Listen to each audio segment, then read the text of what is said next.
A 13-year-old, not, glued to video games, but actually designing inventions, gadgets to change the world. Yeah, it's quite something. We're diving into the story of Fod Lai today. He's a young inventor, just 13, from Safi in Morocco. His ingenuity is already, making waves. And we're looking at someone we think might have a really bright future, right? This is his story so far.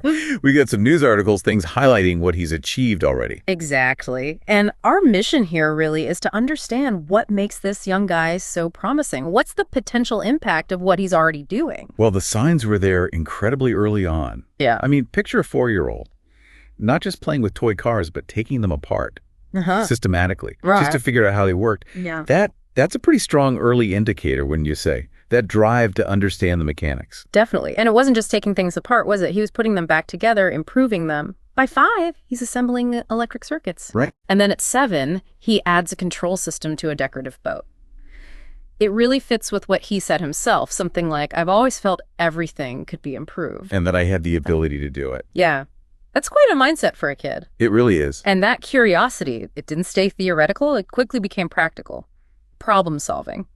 He invented a vacuum cleaner at 9. A 9, okay. Yeah. And apparently became the go-to repair person in his family. He said something like, I always saw myself as the solution. As soon as a problem arose, everyone came to me to fix it. That just speaks volumes, doesn't it, about his initiative? It does. It's like challenges weren't obstacles. They were just opportunities to invent something. Yeah, exactly. Then comes another leap. At 11, he learns to program. Okay.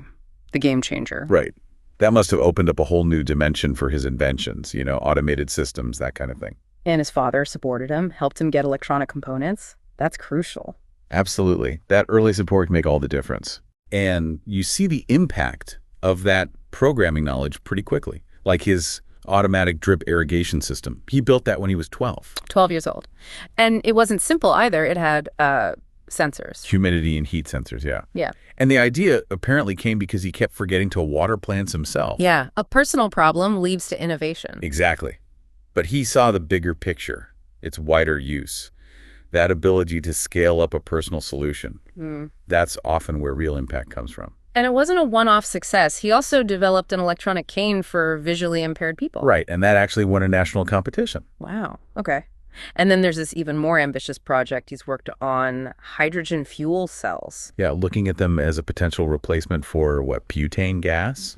And even car fuel. That's the idea. He mentioned it took years of experimenting, lots of trial and error. And setbacks. Yeah. He apparently said, every failure taught me a new lesson and brought me closer to success. That resilience is just wow, especially so young. It's key, isn't it? In invention, in science.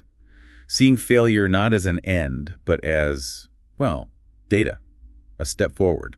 Definitely. And it sounds like it's just part of who he is. Ideas hit him anytime and he just acts on them, starts to gather materials right away. Yeah, that suggests a real deep commitment. It's not just a hobby. It's how he engages with the world. Always looking, always thinking, how can this be better? And people are noticing. He got first prize from the Office Chevillon de Phosphates. That's a major Moroccan company for the irrigation system. And the first place nationally for the electronic cane. And now he's representing his whole region, Marrakech Safi, at this big competition, the Concours des Écoles Pionnières. You can hear the pride when he talks about it, wanting to represent his region well, hoping for more success. It's fantastic. What about resources, though? Electronics can be expensive. Well, initially, yeah, his father helped him get parts, sometimes from abroad, which could be pricey. But now it seems he's become really resourceful. He sources parts from local markets, especially on Sundays, apparently. Finds affordable stuff, even old tools he can repurpose. That's clever. Making do with what's available. And his father still helps him with the sourcing, supports that effort. It's that practical ingenuity again, not just in design, but in actually making it happen. So looking ahead, what does he dream about? Big things.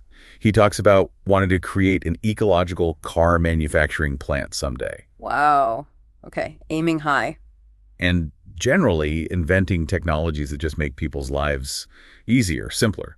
He sounds really optimistic, convinced he can do it. That quote, I want to invent everything that can help people live better. It's quite inspiring. And I am convinced that I will realize this dream one day. Yeah, it's powerful. So right now the recognition is mostly national. Primarily national, yes, though there's media coverage sort of pointing towards his global potential, but no formal international awards or anything just yet. Makes sense. He's still very young. Exactly. Future international recognition will likely depend on, continued work, maybe getting involved in international science fairs, that sort of thing. So wrapping up, we're looking at a 13-year-old, Fod Lai, who's already got this incredible track record.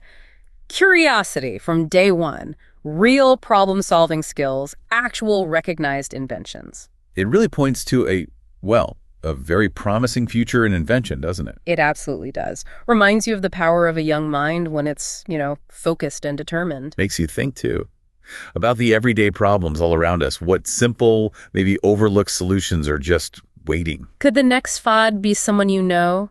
Or maybe even you listening right now? That spark of curiosity, that drive. It's a compelling thought. Well, this has been a really fascinating deep dive into Fod Lai's story. You've been listening to Le Podcast de Philippe. And if you found Fod's journey as inspiring as we did, please do consider subscribing. We'd love your help to reach 1,000 subscribers.